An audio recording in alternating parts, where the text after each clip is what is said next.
Vas-y. On va essayer Yaakov.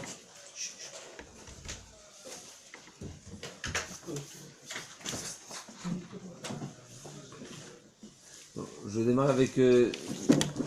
C'est pas le Shvile Pinchas, mais c'est le premier mot de la paracha. Vayetse Yaakov. Vayetse Yaakov Be'ashava Ve'elech Harana. Rashi il rapporte le Midrash, qui est finalement une explication directe, puisqu'on a un problème avec ce terme de Vayetse, Vayelech, la répétition, qui n'est pas courante. On ne voit pas que la Torah utilise ce terme à plusieurs endroits. D'abord, on peut poser la question différemment. Vayetse, il faut savoir où la Torah, je me suis posé de cette manière, je n'ai pas vu écrite la question, mais on peut se poser où c'est marqué Vayetse dans la Torah. C'est quoi la différence entre une alicha, lech lecha par exemple, et Vayetse? Je ne sais pas pourquoi, je ne sais pas si c'est juste, ce qui m'est venu en flash. Avraham Avinu, quand Hachem l'a dit lech lecha, c'est quitter. C'est quitter un lieu. C'est un point de non-retour. C'est un point, a priori, on pourrait, on s'en va, c'est coupé. Quand on parle d'une Yetzia, quand par exemple quitter Tzel Milchama Lo Yivecha, mais c'est un aller-retour. C'est un aller-retour. Ratzovachov, on dit c'est une Yetzia, c'est une Aller-retour. C'est une sortie, mais c'est pas quitter un endroit. C'est pas définitif. C'est pas définitif. Alors, ce qui est intéressant ici, c'est que la Torah, elle va mentionner, elle va utiliser les deux termes, qui est Vayetse et qui est Vayelech. Donc il faudrait trouver une explication à la. D'abord, c'est une répétition, mais c'est peut-être aussi deux formes de sortie. Il y a une certaine sortie qui est une sortie de partir, a priori sans retour. D'abord, pardon, le premier c'est Vayetse avec un aller-retour, et Vayelech c'est une alicha qui est. En tout cas, c'est peut-être pour ça aussi, mais j'ai pas vu cette question, mais je pense qu'il y a quand même, c'est intéressant de trouver une particularité et de trouver la facette de Yetzia, qui est sortir, mais pour revenir ensuite, et Alicha qui est quitter, a priori. En tout cas, ce que Rashi rapporte, c'est que, peut-être on va réussir à expliquer ça, mais je suis pas sûr. En tout cas, ce que Rashi rapporte, c'est que Pana Ziva, Pana Oda, Pana Adara, c'est quand Yaakov Avinu est sorti, il a pris avec lui toute la beauté, la splendeur, l'éclairage de la ville. Moi je l'ai entendu comme ça, mais là je peut-être vaille, c'est oi, il est sorti. C'est-à-dire le tzaddik il est parti. Moi je l'ai entendu comme ça. Dans les termes, j'entends ça. Moi, je veux pas, c'est pas. Bon, le tzaddik c'est tzaddik Aleph. Le tzaddik c'est le. On l'a vu. Alors Vaï, c'est rapporté comme ça dans un livre que Vaï c'est Gemataria 16, et il a vu qu'il allait voir 12 enfants et 4 femmes. C'est ça. C'est ça, c'est Yitzia. En tout cas, on va s'appuyer sur ce point-là de Panaziva, Panaoda, Panadara, qu'un tzaddik qui quitte un endroit, qui prend toute la beauté de la ville, et donc, comme si que la ville est dénudée elle perd tout ça, son éclat. Alors la question qui est posée par le Kliyakar et d'autres, c'est que c'est intéressant, il y a une double question. Pourquoi c'est seulement sur Yaakov Avinu qu'on voit cette précision, cette particularité, alors que les Avot, on sait bien, essentiellement Avraham Avinu, on va pas parler de Yitzhak parce que Yitzhak c'est un petit peu spécial, mais essentiellement Avraham Avinu, il a déménagé dans sa vie. Il est parti, il est parti d'Égypte, Israël, etc. Il a Beersheba, Hebron, etc. Il y avait plusieurs endroits. Et la Torah ne nous a jamais raconté, nous a jamais précisé cette particularité de Yetzia au Sarachem, qui avait une. Alors, et la deuxième question, donc premièrement, c'est quelle est la particularité chez Yaakov Avinu. La deuxième question qui est un peu plus forte, c'est que il faut savoir que Yitzhak Avinu était encore en vie, et il était dans la même ville. La ville que Yaakov Avinu a quittée, Yitzhak s'y trouvait. Il y avait Yitzhak et Rivka, ils étaient là encore, puisqu'il n'avait que 123 ans. Yitzhak Avinu, c'est au moment des brachot, on a dit qu'il avait 123 ans, et à la suite de ça, il s'est sauvé. Yaakov Avinu a dû se sauver, et donc il a vécu jusqu'à 180, donc il lui reste encore devant nous 55 ans, 57 ans de vie. Il est mort à 180 ans. Oui, il sera 180 ans.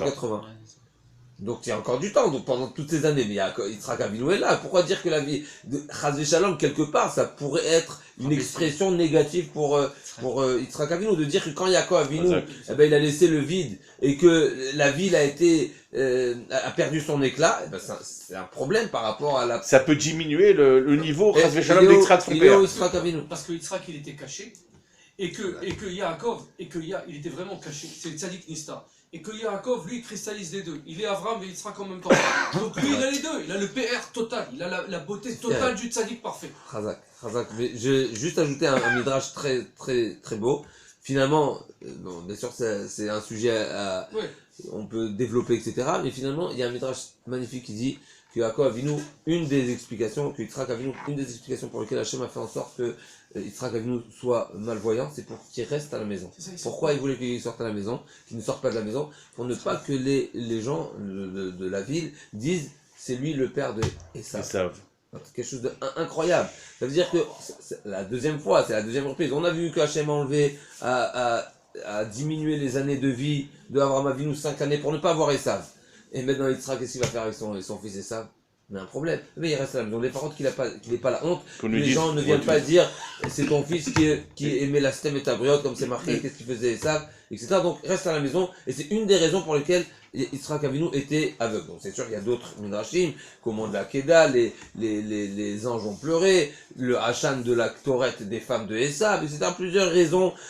Il y a un autre pshat qui dit qui a shochad yaver ene chachamim et Esav donnait quelque part du shochad à Yitzhak Avinu, du pot de vin. Alors bien sûr, oui, c'est imagé, c'est à un niveau bien sûr bien élevé, mais finalement il y a ce midrash là que Yitzhak Avinu était cloîtré, était à la maison, était protégé, alors bien sûr c'est au latmima, c'est quelque chose c'est une mida très spéciale, c'est la mida de Yitzhak Avinu, mais finalement il n'était pas exposé. Voilà, on va dire des choses comme ça. Hachem voulait qu'il soit chez lui. Il faut imaginer la vie d'un pilier du monde qui reste chez lui. Mais excusez-moi, Kvodo, Yaakov Avinu était aussi dans les Ohalim, il sortait pas. Alors, donc Yitzhak et Yaakov, ils étaient dans la même dimension. C'est vrai qu'il était... Mais Yitzhak était à l'intérieur et Yaakov était à l'intérieur. Et ça, c'est Ishsadé. Donc on voit bien que c'est l'opposé. Ishsadé, c'est Esav qui est à l'extérieur dans les champs. Ok. Et on voit qu'Yaakov Ishtam, Yoshev Ohalim, c'est dans aller chez le Torah Shem Ve'ever.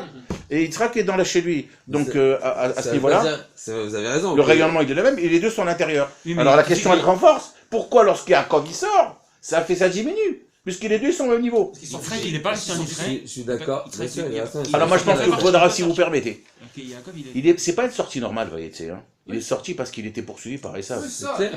Et une autre question qui vient, on va dans l'Aftara, c'est marqué Vaïvrah. Encore un autre terme. Une fois il est sorti, et une fois c'est marqué Vaïvrah. Chaque fois il y a des termes. On voit que la sortie de Yaakov, c'est pas une sortie normale. Il y a quelque chose qui se trame derrière tout ça, qui se cache derrière tout ça. Ça veut dire qu'on va dire qu'il était obligé de le faire, ou alors que c'était parce que sourd d'ordre de ses parents, mais enfin, mais ça, la question reste, pourquoi maintenant, lorsque Yaakov il sort, pas Naziva, comme dit Rashi, pas Naoda? Je pense que on peut dire ça de deux manières, mais c'est pas parce que c'est marqué Yoshev Ohalim que ça veut dire qu'il n'était pas, qu'il n'avait pas une vie active.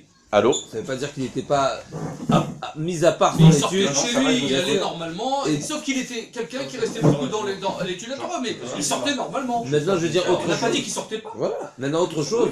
Même une personne qui se trouve au Beth Midrash, elle est sortie. Elle s'appelle qu'il est sorti. Elle est sortie. Il y a du monde.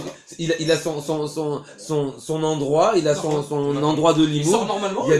Non, mais je dis même le Beth Midrash lui-même. Oui. Le Beth Midrash finalement, c'est un lieu où les personnes qui viennent chercher à se concerter avec Yaakov Avinu, mais ils savent où le trouver. Alors c'est pas parce qu'il est dans un OL qui est le OL Shel Torah que ça veut pas dire qu'il n'est pas confronté au Tzibour. Par contre, sur Yitzhak Avinu, c'est marqué non, qu'il reste chez lui, que personne ne voit. Il fallait vraiment qu'il soit à l'abri. Mais on peut dire une autre facette pour répondre à cette question, c'est que... Il est passé à Haran. Oui. Au Khousaret. Vaïtzi Yaakov Beersheva. Vraiment pas Naziva, puisqu'on a Beersheva, c'est la Kedusha d'Eresren. Voilà. Ok.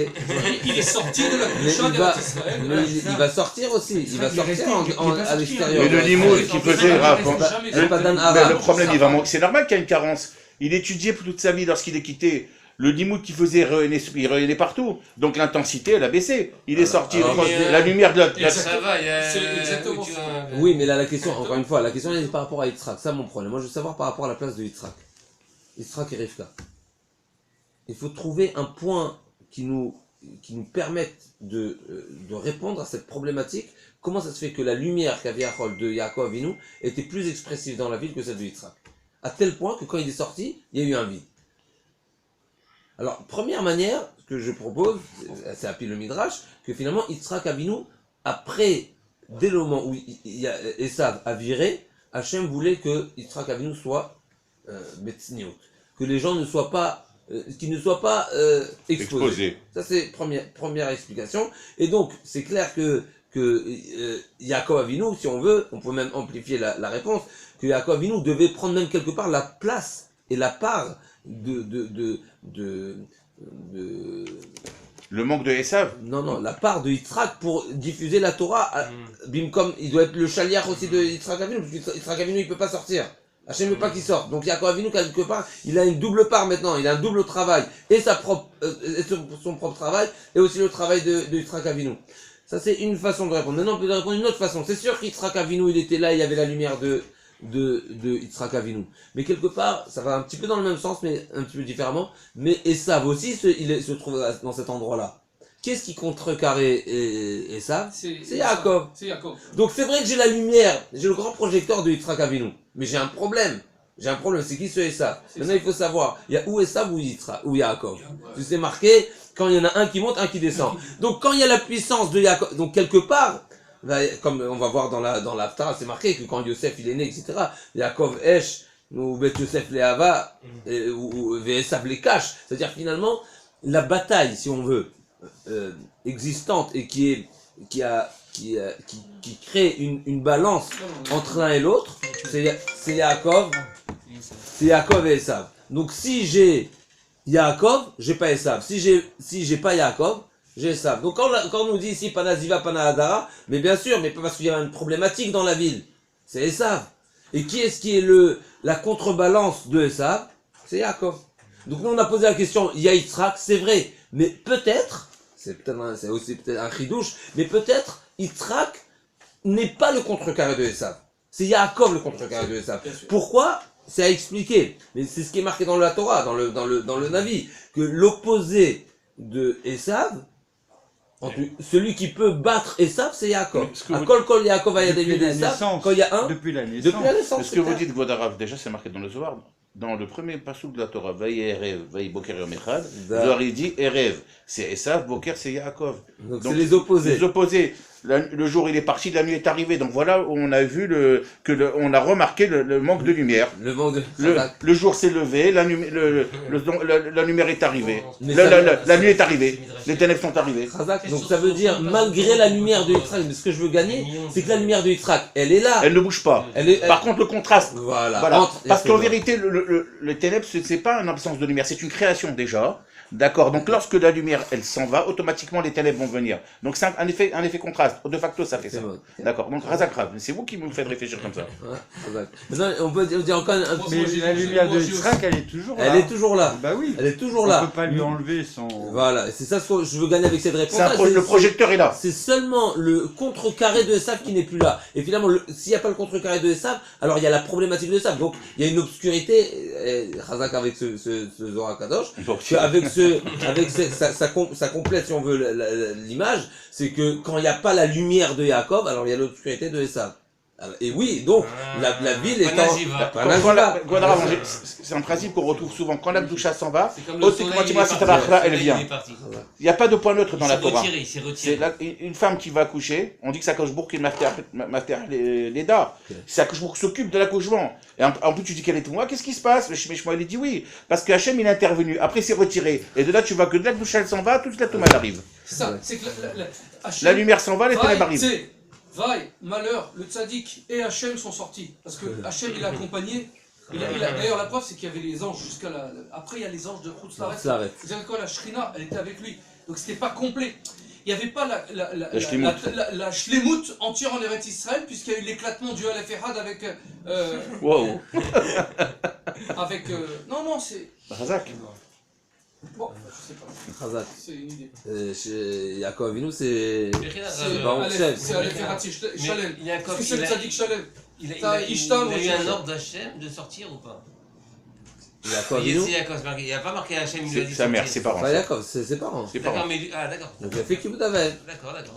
Non, mais il aurait pu Mais avoir... on l'a quand même comptabilisé comme un manque de Goudavaï, malgré qu'il a écouté ses parents, Incroyable. vu qu'il est parti étudier, et à contrario, ça a donné du mérite à Essa, parce que lui, il faisait en direct le Goudavaï, et pourtant, il y a une question qui va se poser, le Talmud Torah Kelget Goulam. Non, justement, les 14 années de Limoud, ils n'ont pas été comptabilisés, Voilà, pas de problème. c'est les 22. Seulement les 20, exactement, que les 20 22. ans après, par Les la 22. suite en même temps. Mais les par la 14, suite. il est dispensé, il a fait mort. Exact. Bon, ça c'est. Roland peut ajouter une petite explication, c'est que le hors de Yaakov Avinu, peut-être il est différent de Yitzhak Avinu dans le sens où, comme il a été rapporté, Yaakov Avinu, Yitzhak Avinu c'est le din. Donc, la manière de travailler et de servir Hachem avec la Mitat Hadin, elle est très dure. Et c'est peut-être pour ça, c'est que Yitzhak Avinu, quelque part, qui est capable, en tout cas son tracé, son chemin de Avoda, c'était, il peut rester à l'intérieur de chez lui et être Oved Hachem Bemidat Hadin. Parce que quelque part, c'est à la Bemarshava. Est-ce qu'on peut dire que la lumière d'un tzaddik comme Yitzhak, de ce niveau, qui est Oved Hachem Bemidat Hadin, que c'est mieux quelque part qu'Hachem l'isole parce qu'elle peut brûler si des gens ne sont pas à la hauteur. Razak. On peut trouver aussi peut-être cette Parce quelque part. En général, ceux qui sont Midatadin émettent, le Rav Alavacham émettent la mytho, votre père, c'est un Sefer Torah qui n'a pas de limite.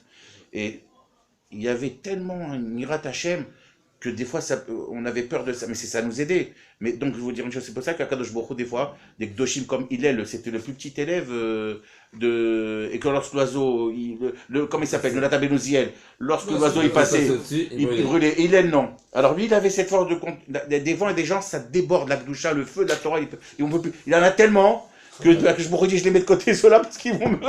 Non mais c'est malgré eux, ils sont Kolotora, c'est du Hesh, ils peuvent plus contenir, c'est un Hesh entier.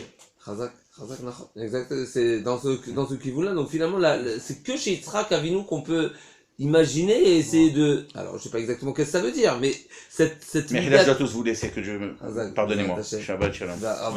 Dommage, les Tzemara c'était tellement beau ça, mais des bonnes choses. Bah tu m'enverras, Rabbeinu. Je l'ai dit tout à l'heure. Merci beaucoup. Non, c'est bon. Donc il y a peut-être une différence dans la Avodat Hashem, dans les piliers en tous les cas, comme nous savons bien, Abraham, Israël et Yaakov, chacun représente un des piliers. Il y a le Chesed d'un côté, il y a la Gvura, le Din d'un autre, et il y a le Emet qui est la médiane, qui est le mélange, qui est la somme des deux. La somme, le mariage des deux exactement. Et là on peut trouver que peut-être par rapport au peuple, si on veut, la Mida de Chesed, mais bien sûr c'est la plus exposée, la Mida de Chesed c'est magnifique. Abraham Avinu, c'est un militant, il bataille et il va d'endroit en endroit pour faire dévoiler le nom d'Hachem. Comme c'est marqué, c'est la vraie Mida de Chesed. Alors il y a aussi la échelle, il a Vaïta échelle, il a installé un endroit où les gens viennent Ou une auberge ou un jardin. En tout cas, c'est dans le but où les gens viennent consommer, puisque c'est marqué Gdola Legima, c'est Mekaravet Alevavot, c'est un moyen très important pour rapprocher les égarés, et à travers ça, il les faisait bénir. Tu dois remercier, c'est pas moi que tu dois remercier, c'est je dois remercier. Donc finalement, la Mida de Chesed, elle est populaire. La Mida de Emet, même si elle est difficile, mais elle est aussi, on peut aussi l'expliquer à travers, comme l'Imoud Torah, comme on sait bien que Yaakov Avinu c'est la Mida de Emet, mais c'est à travers l'Imoud Torah. Alors dans la l'Imoud Torah, il y a beaucoup de facettes. C'est vrai qu'il y a le côté de la Gvura, bien sûr, le din, dans le Emet, Ikov Adin et Tahar, c'est marqué, ça veut dire le din, c'est sûr que quand la facette dans la Torah, il y a une des facettes qui est le din. Ben, le din, il est mishpatecha teom rabba, c'est comparé même aux abîmes quand on parle du din. Mais il y a d'autres facettes dans la Torah. Il y a d'autres parties de la Torah. Et ce émettre là, justement, ce mariage, cette somme des deux, elle peut, oui, c'est marqué. Il y a le kavod dans la Torah. Il y a beaucoup de choses dans la Torah. Et finalement, il y a chacun peut trouver son attachement à la Torah dans un certain domaine, un certain sujet qui le touche, une certaine approche, une certaine manière d'expliquer. Donc Yaakov Avinu, c'est vrai qu'il y a en lui aussi la Midat Hadin, mais il y a aussi, bien sûr, le Midat Emet qui est le Limud Torah, et à travers le Limud Torah, on peut ramasser et on peut aussi, par l'enseignement de la Torah, attirer beaucoup de monde. C'est magnifique la Torah. Il y a la Chokhmat la Torah, il y a le Emet de la Torah, il y a la Amitat la Torah qui est encore Emet la Amito, c'est encore un niveau. Donc il y a beaucoup de belles choses. Donc peut-être que du fait que Yaakov Avinu, il était peut-être encore une fois, c'est une manière d'expliquer que Yaakov Avinu, il était plus exposé au peuple. Et c'est peut-être pour ça que une fois qu'il a quitté, alors il y a la notion de Panaziva, Panaoda. En tout cas, on va essayer d'avancer dans la paracha. La Torah nous dit encore une fois, Vayetse Yaakov, Vayivga Bamakom, donc il est arrivé et il s'est Vayivga Bamakom, Vayalen Sham, donc de Vayivga on apprend qu'il a été Metaken, la tfila de Harvit, Vayikar Me'avne Amakom, Vayase Merashotav, il s'est fait Kemin Marzev, c'est marqué comme une gouttière, littéralement, autour de sa tête pour se protéger des Chayot Raot. Alors déjà aussi cette notion de protection, il faut comprendre en quoi un marzev c'est une protection par rapport aux animaux. Et la deuxième question qui est posée par le Shvile Pinchas, c'est pourquoi il a fait seulement autour de sa tête. Alors nous savons bien sûr que les pierres qu'il a prises, c'était pas seulement pour une protection, on va pas imaginer que c'est une protection physique, comme on voit après, donc il en a fait un misbéach, et nous savons bien qu'il a mis 12 pierres, c'était un signe que, comme le Rashi rapporte, que si ils vont en former une, alors je sais que ma route, elle va bien se passer, mon chemin, pas seulement ma route, mais mon chemin et toute mon invitation, un grand mot, mais chez Lavan, va tout bien se passer, et donc il en a fait un misbéach. Mais il faut savoir, une des questions sur laquelle on va essayer de répondre, c'est quoi cette notion qu'il a fait une protection autour de sa tête précisément. Alors, il y a encore dans le même passouk, on dit, la suite du passouk c'est marqué, premièrement, donc il s'est fait une protection comme une gouttière autour de sa tête. Deuxièmement, Vaishkav Bamakom Aou, il s'est allongé littéralement à cet endroit. Et là, le Rashi nous rapporte, quoi, Bamakom Aou, à cet endroit. Pourquoi la Torah a besoin de nous préciser que c'est à cet endroit-là qu'il s'est allongé. On sait bien qu'une personne qui s'est allongé, il s'est allongé à l'endroit où il se trouve. Il va pas, si je me trouve à un point précis, c'est à cet endroit que je m'allonge. Donc, qu'est-ce que la Torah a voulu m'enseigner? Et de là, le Chachamim sont d'Oresh. C'est seulement à cet endroit-là qu'il s'est allongé, qu'il a dormi, littéralement, mais pas auparavant. Et d'après un autre Midrash, pas après non plus. Comme c'est marqué dans la Torah, quand Lavan va venir poursuivre Yaakov Avinu, c'est marqué Vatiddat Shenati Mehenai. Donc il lui dit, tu sais bien, Lavan savait exactement, connaissait le comportement de Yaakov Avinu au détail, puisqu'il allait demander à sa Vodazara, Yaakov Avinu, il est juste avec moi ou il est pas juste? Alors on saute un petit peu les étapes, mais imaginez-vous, Yaakov Avinu est arrivé à Haran, du jour au lendemain il y a la bracha. Parce que, pour une parenthèse, pourquoi ils mettaient une pierre sur le puits? Pourquoi ils mettaient une pierre sur le puits, les gens de Haran? Empêcher de voler l'eau. Mais ça veut dire qu'on a un problème d'eau. Ça veut dire qu'on a un manque d'eau. Ça veut dire l'eau, elle est comptée. Donc on a besoin de se protéger et de faire en sorte qu'on sait que chacun ait pris sa portion et pas plus, et qu'il n'ait pas revendu l'eau et qu'il n'a pas amené les bétails des villes voisines. Comment est-ce qu'on fait l'eau alors? Un berre, c'est une source. Non, c'est pas infini alors. Non, une source. Souterrain. Ça pas vient. la terre. Oui, alors. Une source, c'est une source. Maintenant, il y a des sources qui sont abondantes et d'autres moins. Mais tarissent après. Pardon? Des nappes, une fois que ça Exactement. Alors, bien sûr, non, ça elle vient se remplit par la pluie aussi. Par la pluie aussi, il y a des. En tous les cas, ce qu'il faut savoir, c'est que quand Yaakov Avinu est arrivé à Haran, il y a eu la bracha du jour au lendemain. Donc, imaginez-vous, Lavan, sait que la bracha, il dit, je reconnais que la bracha est venue grâce à toi. Mais quand même, tous les jours, il faisait appel à sa Vodazara. Est-ce que Yaakov Avinu est juste avec moi et pas juste? Ou il m'a pris, il m'a manqué il m'a volé une bête. Tous les jours, il demandait à sa Vodazara. Et Yaakov Avinu, malgré, non seulement qu'il était honnête, mais la manière de garder, comme elle témoigne la Torah,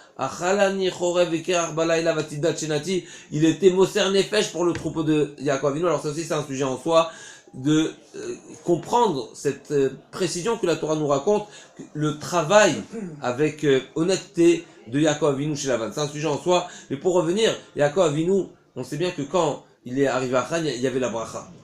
Pourquoi j'ai parlé de ça? Donc, pourquoi on a parlé de ça? La pierre, le puits. Dès qu'il est arrivé Yaakov, l'eau elle est remontée, elle a débordé. Il a fait mode, donc il a vu Lavan avec sa Vodazara, il a demandé est-ce qu'il est juste avec moi? Il a demandé Lavan est-ce qu'il est juste avec moi à sa Vodazara? Savoir est-ce que c'était là tu as commencé par ça. La pierre. Tu as commencé par ça. Oui, j'ai oublié pourquoi je suis parti là-bas. En tout cas, la Torah nous dit ici, la Torah nous dit Vaishka Vamakomaou. Donc à cet endroit, il s'est endormi. Mais les 14 années auparavant, parce qu'il y a un compte, le compte des années, on découvre que il nous manque des années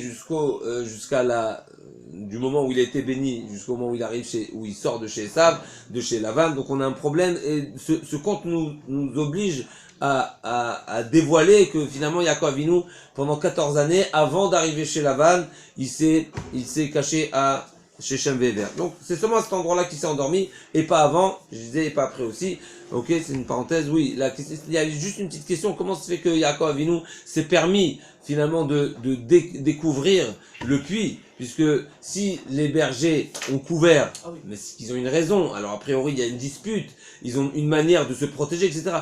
Par quelle logique Yaakov Avinu, c'est vrai, Yaakov Avinu leur reproche, qu'est-ce que vous faites, on est en plein jour, c'est pas le moment, l'eau était assez famicnée, mais finalement, on a des accords, tu arrives comme un invité, tu connais pas nos protocoles ici, qu'est-ce que tu viens, c'est bien beau que tu nous reproches des choses, mais on t'a expliqué gentiment que on est censé se réunir pour découvrir ce BR là. Donc il y avait une raison valable a priori. Comment c'est qu'il s'est permis de découvrir? Alors, par cette réponse là de la bracha, les Mefarshim m'expliquent que Yaakov Avinu, quand il est arrivé, il a découvert le puits et il y a eu une abondance d'eau. Donc une fois qu'il y a eu une abondance d'eau, il aura donné Kaviachol de ça, il a partagé sa propre bracha et là il n'y avait pas il n'y avait plus le souci d'eau à ce moment-là, et donc il n'y avait plus besoin de couvrir les puits. Pour revenir en tout cas, c'est marqué, il s'est endormi à cet endroit. La question qui est posée ici, c'est qu'on le savons dans Masechet Nedarim, une personne qui fait un neder, chez Loishan Shlosha Yamim, quelqu'un qui dit je jure que je ne dormirai pas 3 jours, Malkin Oto Miyad Veyachol Lishon. On considère du fait que c'est impossible qu'une personne ne dorme pas 3 jours, c'est dès le moment où il a formulé son neder, sa choix, c'est déjà en vain, et donc il a tout de suite il a transgressé. On n'attend pas les 3 jours. Le chidouche de la Gemara est qu'on n'attend pas les 3 jours et attendre le moment où il s'endorme pour considérer qu'il a transgressé son éder. Non, dès le moment où il a formulé son éder, il a formulé un éder qu'on sait pertinemment qu'il n'est pas applicable, il pourra pas le respecter. Directement, ça s'appelle qu'il a transgressé et il est ouvert sur le lave. Et bien sûr, si c'était avec des témoins, il a été prévenu. On est malqué automiyal. La question qui se pose, c'est sur Yaakov Avinu, comment imaginer pendant 14 années, il n'a pas dormi. Alors, il s'est pas allongé, c'est tout. Chazak ou Baron, on y arrive, il s'est pas allongé, c'est vrai que comme ça, il somnolait, on parle pas il a fait mode, la réponse, on va aller qui est rapportée ici, c'est justement qu'il y a c'est clair qu'il somnolait, mais il ne s'est pas allongé. Mais le komato, le Khatan Sofer, il ramène le chidouche là, il ne s'est pas allongé. Alors, pourquoi vous voulez protéger sa tête alors? On y arrive, on revient, c'est une des questions, on y arrive. Cette deuxième question, là on arrive, on va essayer les intentions, on va essayer d'écourter, mais on va préciser c'est quoi la signification de la tête. Excusez-moi, je me permets de poser la question. On voit, alors bien sûr, on vient pas faire des comparaisons de choses qu'on ne sait pas exactement s'ils sont comparables ou pas, mais on voit que Moshe Rabbeinu, quand Allah la marom quelque part, le achalti. Alors c'est vrai que c'est exceptionnel mais il n'a pas il a pas mangé. Il a pas C'est marqué, il a pas mangé, il a pas bu. Mais a priori, il a pas dormi aussi. C'est avant le don de la Torah. C'est avant le don de la Torah déjà, on peut dire. Il a fait mort, donc vous voulez répondre. Mais peut-être, on pourrait imaginer que, ça veut dire, c'est pas impensable, justement. Il y a quand même Avinu, la Torah nous raconte quelque chose de très spécial ici. C'est quelque chose qu'on ne voit pas ailleurs. Yaakov Avinu a fait une préparation spéciale avant d'arriver chez Lavan. Alors, on n'a pas idée de quoi il s'agit, puisqu'on parle déjà de Yaakov Avinu qui est une personne juste. Avant déjà qu'il sorte de chez ses parents, c'est pas un enfant, il a déjà 63 ans, il est Ishtam Yoshev Ohalim. Donc Ishtam, c'est un qualificatif qu'on ne donne pas à quelqu'un qui n'est pas Tam, c'est qu'il est parfait. Tam, c'est parfait. Mais avant d'aller chez Lavan, il dit non, je suis pas prêt. Il faut que je me prépare, je me conditionne, il faut que je me consolide, il faut que je me renforce. Je vais encore 14 ans. 14 ans d'études sans F-Sec. Alors, moi ça m'étonnerait pas que c'était né à la Teva. Ça m'étonnerait pas que c'était né à la Teva. Qu'il n'a pas dormi 14 ans. Ça m'étonnerait, c'est pas, je vois pas ça. Ça veut dire, encore une fois, je sais pas, on vient pas remettre en question, mais ça veut dire, je suis en train de proposer. Voilà, c'est des cohortes spéciales. Bien sûr, vous savez pas qu'ils étudient 14 ans pour 14 ans de travail ou un truc comme ça, non? C'est pas mal. J'ai pas vu marqué de cette manière-là, parce que je sais pas si Yaakov Avinu savait qu'il allait aller pour 14 années, mais en tout cas, j'entends, c'est possible, il y a un certain parallèle, mais ce que je veux simplement dire que on pourrait, moi je serais pas dérangé de traduire le Midrash littéralement et de dire qu'il n'a pas dormi, Maintenant, c'est vrai qu'on peut expliquer différemment, mais j'ai pas le problème de dire qu'il était surhumain à ce niveau-là. Alors comme on voit, il y a beaucoup d'issim qui sont passés. Kfitsat derrière aussi, c'est surhumain. D'avoir les chemins raccourcis aussi, surhumain. Yaakov Avinu aussi, il est parti, il est revenu par la tefila. La force qu'il avait de décapsuler littéralement, parce que le Midrash nous dit que la manière où il a soulevé la pierre sur le puits, comme si il décapsulait une bouteille. Mais là aussi c'est surhumain, la force de Yaakov. Et on va raconter après dans les parachiotes suivants, dans le Midrash c'est raconté, que quand il y a eu la confrontation entre les frères les frères de Yosef et Yosef, Ménaché, quand il a tapé du talon, du sabot, tout le royaume a tremblé. Qu'est-ce qu'ils ont dit tous les frères? C'est un de chez nous. C'est un de chez nous. Mais ils avaient une force surnaturelle, c'est-à-dire ils n'avaient pas de doute que une force pareille, c'est surhumain. Ce que ça veut dire finalement, ça veut dire cette force-là on la trouve pas chez le goy. Humi bet Abba. Et là il y a une précision, il y a une force, il avait une force spéciale là avec nous. Donc une force spéciale, mais s'il est surhumain au niveau de la force physique, mais j'ai pas de problème aussi d'accepter que le Midrash, peut-être, il n'a pas dormi Birlal, pas de problème avec ça. Surhumain. Dénissim. Ah bah, en tout cas, le Khatam Sofer, ce qu'il dit, c'est qu'il ne s'est pas allongé. Et là, le Chidouche, c'est une introduction qui va renforcer la question. Finalement, si la Torah, d'après le Khatam Sofer, finalement, pas comme on dit, mais que la précision de la Torah ici, c'est pas qu'il n'a pas dormi et qu'à ce moment-là il a dormi. La précision elle est que jusqu'à présent il ne s'est pas allongé et là il s'est allongé. Et là la question elle va être renforcée, la première question que nous avons posée. Si finalement la Torah vient me préciser ce détail-là, qui s'est allongé à cet endroit-là, donc la première question que nous avons posée, elle se renforce encore plus. Si la Torah, elle me précise qu'il s'est allongé à cet endroit précisément, alors pourquoi la Torah, elle me précise qu'il a protégé seulement sa tête? Ça veut dire, c'est comme si il y a deux précisions, je le dis dans mon langage, c'est pas de cette manière qu'il pose la question, mais ça peut être, c'est plus, en tout cas, j'ai pas cru comprendre de ce qu'il disait, que c'est comme ça qu'il voulait présenter la question, mais finalement, c'est comme si qu'on dit, la Torah m'a donné une précision, qui est de me détailler cette manière où il s'est allongé, avec une précision qui est peut-être inverse, à savoir que la Torah ne parle que de la protection de sa tête. Mais c'est paradoxal. D'un côté, il s'est allongé entièrement, et c'est une précision importante. D'un côté, il a protégé que sa tête. Donc, on cherche à savoir quelle est cette notion de protection de la tête. Alors, il y a un midrash d'une part, et d'une autre part, une Gemara qui nous dit que il y a Adam Arishon, d'où il a été créé. d'où son corps a été composé. Je crois qu'on on a déjà mentionné une fois. La Gemara dans Sanhedrin, elle nous dit comme ça. Tanya ya Rabbi Meir Omer, Adam Arishon mikol haolam kulo utzvar afaro. C'est marqué, comment c'est marqué dans la Torah? Sa poussière. Oui, mais comment c'est marqué dans la Torah? Comment l'homme a été créé, c'est quoi le début du passouk? Va. Le souffle. Naase Adam mitzvah gatayam. Comment c'est marqué? Va. Il parle après. Ça c'est la deuxième partie, oui. Mishpat Afar minan vaivra Adam.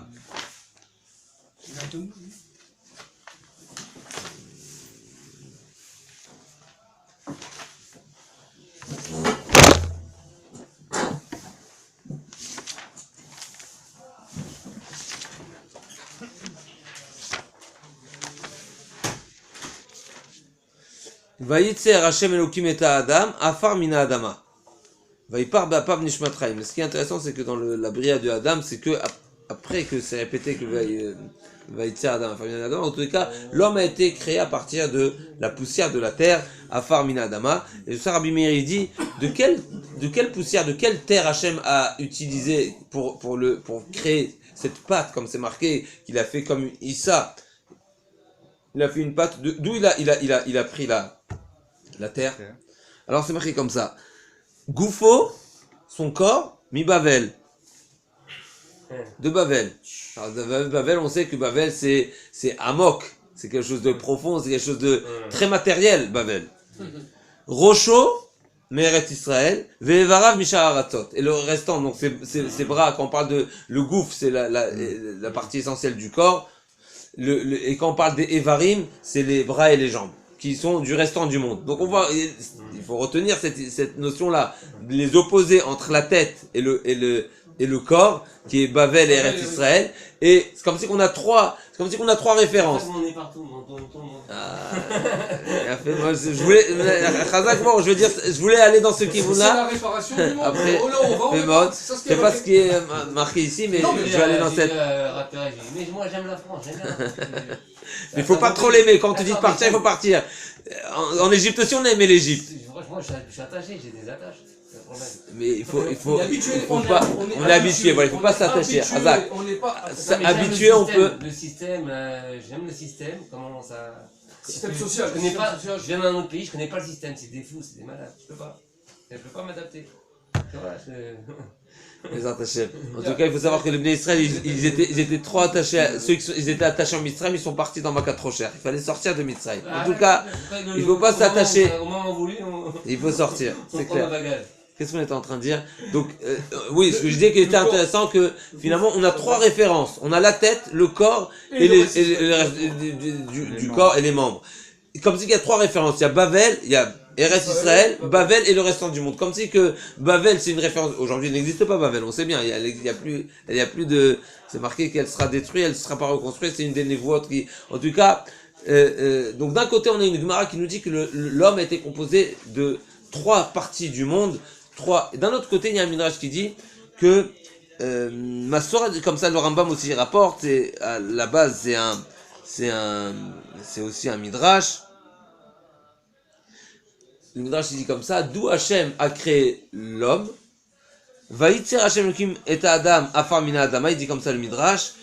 Mimakom kaparato nivra. L'homme a été créé de l'endroit de sa kapara, littéralement. Alors, nous savons que Adam Arishon a amené des corbanotes. Caïn et Hevel, ils ont amené des corbanotes. Noach ont amené des corbanotes. Avram Avinu, il a fait des corbanotes, la Akeda, etc.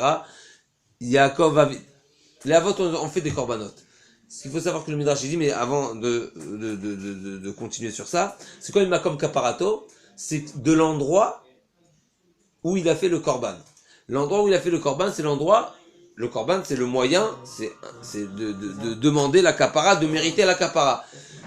Le Midrash nous dit, je lis dans le Midrash, quand la Torah a dit Afar Mina Adama, finalement c'est une répétition, Afar Mina Adama, la poussière de la terre, ça fait référence à Mizbach Adama Ta'aseli. Le Mizbach, comment le Chachamim ont trouvé dans ce pasouk-là un appui à leur dracha, c'est parce que Adama, ça fait référence à un autre endroit où c'est marqué Misbeach Adama, que le Misbeach est fait de terre. Alors, ça veut dire de terre, en tout cas, Amar HaKadosh Baruch Hu, Arani Boreoto Mimakom Kaparato Ve'alvai Ya'amod.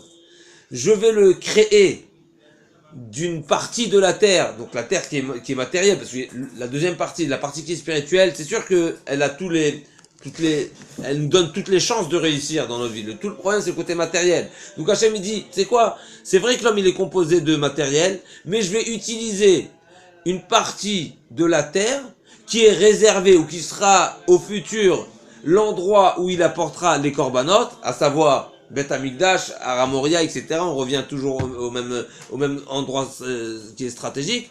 Et que peut-être que du fait que son corps, il provient d'un endroit duquel est réservé, un endroit qui est réservé à la kapara, peut-être qu'il va réussir et il va s'en sortir à ne pas fauter et à faire tchouva, bien sûr. Incroyable. En tout cas, on voit ici, a priori, une question qu'on pourrait se poser, c'est qu'a priori, il y a une contradiction, ou en tout cas, les avis sont partagés, d'où l'homme a été créé. Est-ce qu'il a été créé de Eretz Israël en partie, et de Babel en deuxième partie, et du restant du monde en troisième partie, ou bien non, il a été créé à partir de l'endroit qui est le Makom Kapara. Donc c'est deux avis. Alors, est-ce qu'ils sont en marloquette ou pas? Alors, l'explication qui est rapportée ici, de Shulé Pinchas, c'est qu'on n'est pas obligé de dire qu'il y a une marloquette. Et quand le Midrash dit que le Adam Arishon a été créé de l'endroit où Mimakom Kaparato, c'est sa partie essentielle du corps. C'est quoi la partie essentielle du corps? C'est la tête. Ça veut dire non seulement qu'il y a une précision ici, que sa tête a été créée de Eretz Israël, mais ça suffit pas. Comme on connaît bien dans la tête, c'est l'endroit du Sechel, c'est l'endroit de la Neshama, c'est l'endroit de la compréhension, c'est l'endroit de la connexion avec Hachem. Donc c'est sûr que c'est la partie essentielle. On se suffit pas seulement, le Midrash, il ne se suffit pas seulement que sa tête a été créée de Eretz Israël, qui est, comme on sait bien, Avira d'Eretz Israël Markim, que l'endroit, l'espace de Eretz Israël a cette force et a cette particularité qui donne l'intelligence, qui aide à l'intelligence, qui favorise l'intelligence, qui est un endroit, ça m'agave, la névoie, c'est seulement en Eretz Israël, il n'y a pas de névoie en Chutz Laaretz. Donc c'est sûr qu'il y a l'espace de Eretz Israël, il est spécial. Mais le Midrash va ajouter. En Égypte, il y a eu la névoie, Moshe. C'est seulement avant qu'il soit rentré en Israël. C'est avant d'entrer en Israël, mais c'est vrai que c'est marqué que la névoie. J'entends, peut-être c'est un autre niveau de névoie. J'entends, vous pourrez poser même la question plus fort, que tous les bénis Israël ont mérité la névoie Matan Torah, alors que Arsinaï c'est en Israël. J'entends, Chazak, mais peut-être il faudrait répondre que c'est avant de rentrer en Israël. Parce qu'il y a cette notion, la Gemara dit souvent, à plusieurs reprises en tout cas, qu'il y a un moment, l'ifnesh nit kadsha Eretz Israël. Donc avant qu'il y ait la Kedusha en Eretz Israël, cette particularité, alors ils pouvaient avoir aussi ailleurs, mais une fois qu'ils sont rentrés, ils ont été, mais Kadesh le Makom, alors c'était différent. En tout cas, pour revenir, le Midrash, il vient juste simplement ajouter sur la Gemara. La Gemara, c'est deux Midrashim, c'est deux avis, mais on peut dire ils vont dans le même esprit, et que finalement, la Gemara nous a dit que sa tête, qui est la partie essentielle du corps, elle vient d'Eretz Israël. Le Midrash nous ajoute, non seulement que ça vient d'Eretz Israël, mais c'est Mimakom Kaparato. C'est précisément de l'endroit, la terre qui a été prise pour sa tête, c'est l'endroit qui va être au futur réservé, destiné à faire des korbanot, par laquelle on mérite la kapara. Donc ça, une fois qu'on a cette donnée-là, cette base essentielle, que la partie du corps, mais ça c'était évident de toutes les façons, du corps de l'homme, c'est la tête, et que quand on va parler de la tête, c'est pas seulement la partie essentielle du corps par rapport à son importance, mais c'est par rapport aussi à son approche, à sa relation par rapport à l'endroit. Quand on va dire maintenant que Yaakov Avinu, c'est Vaishkav Vamakom Haou, et il a déposé sa tête, c'est quoi? Il a protégé sa tête. Bien sûr qu'il a protégé sa tête, parce que c'est quoi ici la partie essentielle et la partie qui est spécifique liée à l'endroit sur lequel il va poser sa tête, puisque c'est un endroit aussi du Misbéar, c'est sa tête et l'endroit, ils ont une relation directe, puisque finalement c'est de là-bas que l'homme a été créé, et c'est grâce au Misbéach que l'homme va ensuite faire, qui va mériter quelque part, et qui va mériter, ou que, comme le lachon du Midrash, Alvaï, Veyahamod, pourvu qu'ils soient ça veut dire finalement il faut une certaine connexion, il y a une certaine connexion, un certain rapprochement entre la tête et l'endroit sur lequel Yaakov Avinu a posé sa tête.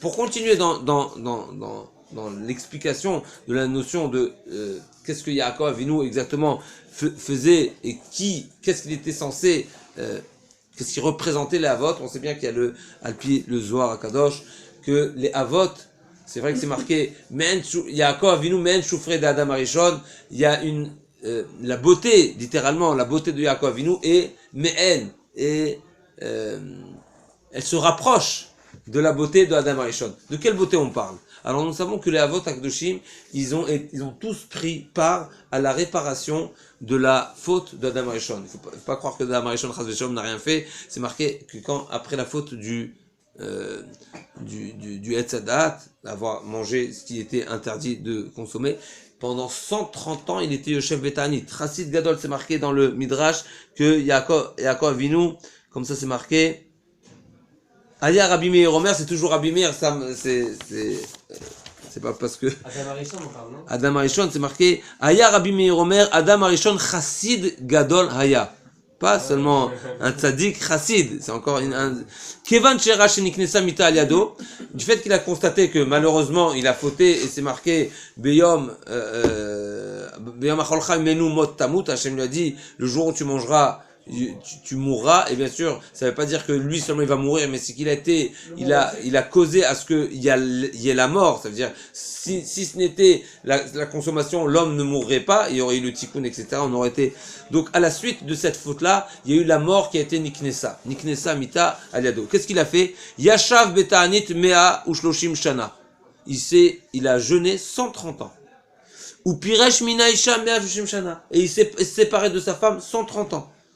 Ve'ela zarzetenim al besarom me'avshim shana, et bien sûr il s'est zarzetenim. Alors je sais pas c'est quoi la traduction exactement de zarzetenim, mais a priori c'est peut-être des fleurs, peut-être des feuilles de ténim, de date, de la figue, pardon, de figue, c'est le tamar, c'est la date, et il s'est couvert avec ça pendant 130 ans, donc c'est un chassid gadol.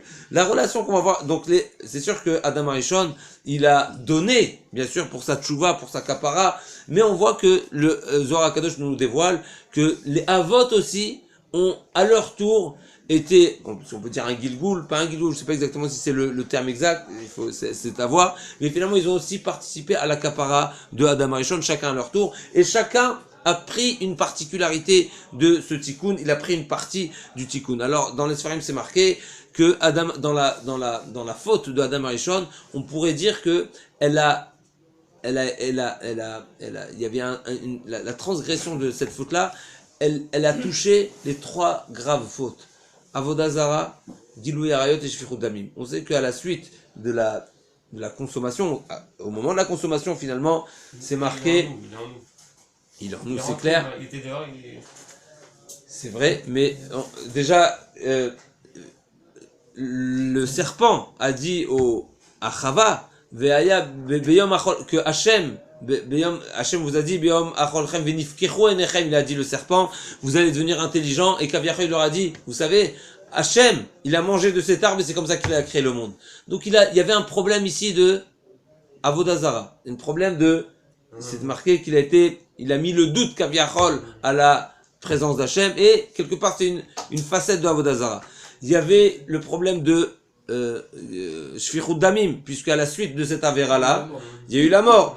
Et il y a eu aussi Gilui Arayot, parce que nous savons bien que le serpent a eu une relation avec Rava. Donc, à la suite de à travers cette avéra-là, il y a eu les 3 graves fautes qui ont été commises, il fallait les réparer. Adam Arishon, Avraham Avinu, qu'est-ce qu'il a pris comme partie pour réparer, quelle part de faute il a réparé?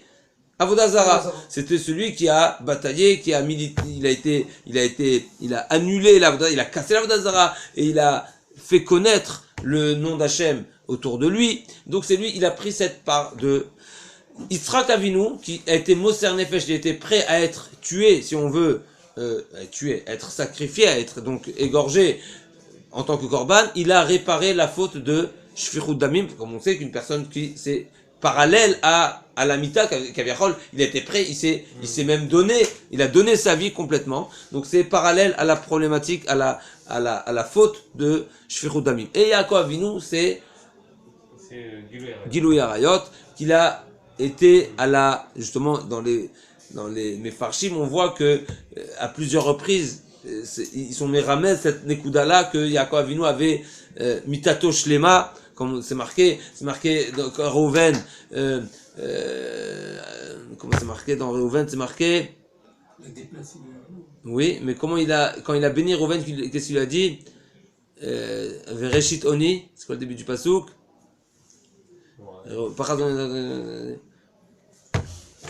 Reuven, Bechori, Veroshitoni. Vous avez que Bereshit. C'est là le pasouk. Reuven Bechori Ata, Kochi Vereshit Oni Yeter Set Veter. D'ici là on apprend c'est quoi? Kochi Vereshit Oni, c'était la première tipa, la première ensemence qu'il a de Yaakov Avinu à 84 ans. À 84 ans, c'est la première fois, c'est-à-dire c'est son premier fruit. Comme quoi la Torah, il témoigne sur lui-même, et la Torah a dit qu'il y a le Reuven, c'est le vrai Bechor de son fils, et c'est la première naissance. Il n'y avait rien, ça veut dire pendant 84 ans, il s'est gardé. Donc Yaakov Avinu, bien sûr, Tikkun Abrit, bien sûr, c'est les quatre, le mariage avec les 4 imaot, etc. Il y avait le certain Tikkun. En tout cas, les Avot, ils ont été le Tikkun de Adam Arishon. Maintenant, on va rentrer dans une autre facette de la faute qui a été faite par la consommation. Sinon, on voit que tous les sens ont été, si on veut, ils ont pris part à la faute, puisque c'est marqué que Vatir où quand Chava a fauté, elle a vu Kitov a et les machal, le nechmad les mar'é, donc elle a fauté avec les yeux, puisqu'elle a contemplé, elle a pris plaisir à regarder le fruit. Elle a entendu bien sûr elle a été influencée par le serpent, etc. Donc et la bouche puisqu'elle a consommé, etc. Donc on voit que tous les sens, l'odeur, c'est maniel. Je crois que l'odeur, c'est marqué sur l'odeur. L'odeur, elle n'a pas été fautée. Si ça sert voir, c'est machou qui est intérieur, ça n'y a pas la faute. En tout cas, on va parler de l'ouïe, de la réia, donc la vue, et la consommation. Elle donc a on voit, accepté les paroles de Louis, elle a parlé. encore une fois, on voit que finalement la faute de Adam Arishon, elle était tout ce qui concerne les sens qui se trouvent dans la tête. Et là, encore une fois, on va voir cette particularité que Yaakov Avinu, qui était là pour être métaken, si on veut, la faute d'Adam Arishon, il fallait que sa tête soit protégée. Maintenant, on va écourter. Ça veut dire quoi que sa tête soit protégée finalement? Ça veut dire qu'il a pris, il a demandé à Hachem, il a prié, il a fait en sorte de nous enseigner à nous aussi que finalement on doit veiller à ce que notre tête soit protégée. Ça veut dire quoi que notre tête soit protégée? Et là on va dire un chidouche magnifique qui est ramené au nom du Rav Yosef Engil, que finalement le message de Yaakov Avinu ici, c'est qu'on protège notre tête. Ça veut dire quoi protéger notre tête? Notre tête, c'est la partie essentielle, bien sûr, de notre corps. Tout dépend mais c'est pas seulement parce que les sens et parce que l'intelligence se trouve dans la tête. Mais c'est pas seulement ça. C'est parce que notre tête doit tirer notre corps vers le tikkun. C'est-à-dire, comme il dit le Rav Yosef, il dit que le goy, il est comparé au chamor. C'est de la matière. Amadomé la chamor, comme nous avons lu, Shvu lachem poim chamor, la Gemara et Doreshet. Pourquoi Avraham Avinu leur dit restez avec le chamor? Il les a comparés au chamor. Mais les Bnei Israël, non, ils sont comparés à la neshama, ils sont comparés à la vie, à l'intériorité de l'être. Finalement, quand on est, il dit ça au sujet de notre route, si on veut, en Eretz Israël. Et là, on va comprendre la relation entre le fait que la terre, elle a été promise à Yaakov Avinu juste à la suite de ce rêve-là. Finalement, Yaakov Avinu, quand il a exprimé cette notion de protéger sa tête, Hachem lui a dit, alors, tu sais quoi? Une fois qu'il a fait le korban, une fois qu'il a fait la matzeva, c'est marqué,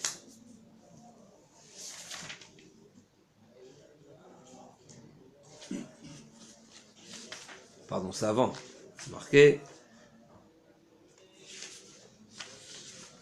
והיה זרעך כעפר הארץ, ופרצת ימה מבקר לצפונה ונגבה.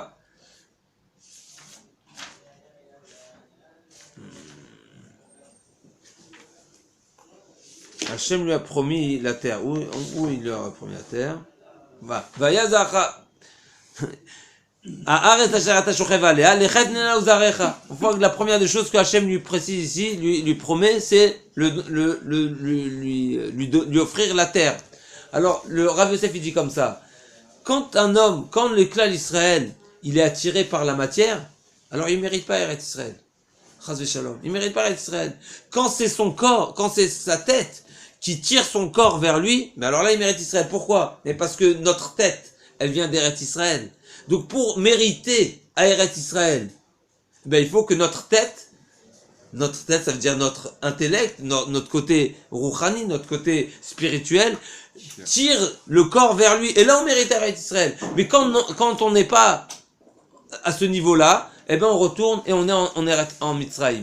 Donc, pour répondre à la question, d'une certaine façon, Yaakov Avinu, il a demandé, il a veillé à protéger sa tête. C'est protéger sa tête dans le côté, une représentation spirituelle. C'est la valeur de la tête. La valeur de la tête qui nous fait mériter, bien sûr, en Eretz Israël et qui nous met en garde. Donc finalement, il nous met en garde avec, au sens qu'on est censé protéger, qui est la vision, la shmiya et la bouche.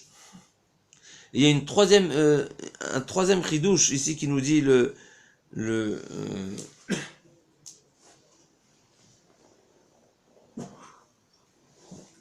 un troisième chidouche qui va nous enjoliver cette vision des choses, qui est la tête, qui est la partie essentielle. On va voir que quand Avraham Avinu a voulu faire la Akedat Yitzhak, puisqu'il voulait faire la Akedat Yitzhak, et c'est pour ça que la Torah, Hachem lui dit Al tishlach yadecha lana v'atas lo meuma. Une fois, Avraham Avinu a dit à Hachem, bon, laisse-moi lui faire un petit chouïa, un petit quelque chose. Il dit Al tas lo meuma, ne lui fais rien, ne le touche pas, ne lui fais rien. Donc il voulait à tout prix finalement le sacrifier. Qu'est-ce qu'Hachem a fait? Il lui a envoyé un bouc qui vienne à la place. C'est marqué dans le Midrash qu'à chaque chose qu'il faisait au bouc, il lui dit il est ratson que ce que je fais sur la bête ce soit considéré comme si je l'avais fait sur mon propre fils. Et vraiment il a vécu, si on veut, d'une manière très intense et très forte ce que Hachem lui a présenté à la place de son fils, comme si c'était son propre fils. Le Midrash il raconte, dans le pasuk c'est marqué d'abord avant le Midrash, c'est marqué que Veine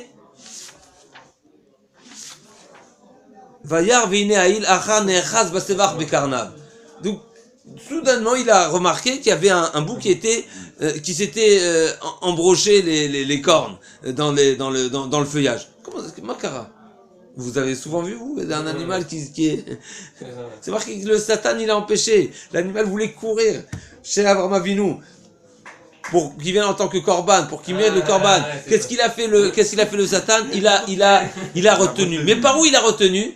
Et ça, le chidouche qui nous rappelle par les cornes, par la tête, encore une fois. Ça veut dire que finalement, il y avait un tikkun ici. Là aussi, on voit que le tikkun, c'est le chélek de la tête. Et on voit que finalement, là aussi, l'animal, le satan, c'est habillé dans une retenue de ce tikkun sur la tête de l'animal. Donc là, voilà, on va se lever sur ça. Mais finalement, on voit que retenir cette idée importante que on se doit de protéger notre tête pour bien sûr mériter à le tikkun qui est bien sûr, je sais pas si nous on est à la hauteur, mais finalement tout le message est pour tout le clan d'Israël, ce que la Torah nous dit, on a besoin de faire attention à ce qu'on voit, ce qu'on entend, ce qu'on mange. Ça m'a fait penser que le rap, il faisait d'éveiller, il était jamais fatigué, il terminait la veillée, il faisait 2 heures de Rambam. Prenez un Rambam, mais vraiment extraordinaire. Toute la nuit, c'était extraordinaire. C'est vrai, c'est surhumain ce qu'il faisait. Surhumain. C'est clair que